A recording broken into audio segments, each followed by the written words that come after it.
The second step in finding a solution to a problem is to work out which one of your many possible ideas is the best or final solution. To do this, you must reread each of your ideas and carefully think about each one in more detail. This is called convergent thinking. Aim to decide which 3 or 4 ideas are the best. These will be the ideas that are innovative, as they look a bit different to what's been tried before, that you think are most likely to work and can be afforded within any budget you might have. Take each of the best ideas and write down 3 good things about each one. Then write down 1 problem or thing that might stop the idea from working or being a success. Use your divergent, free-thinking skills again to come up with as many ways round the problem as possible until you have solved the problem.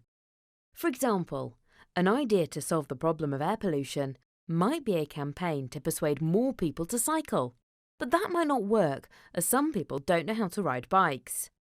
Possible solutions to this problem might be to make everyone have cycling lessons, or to watch a video on how to ride a bike, or to build a great 3-wheeled bike that is easier to ride.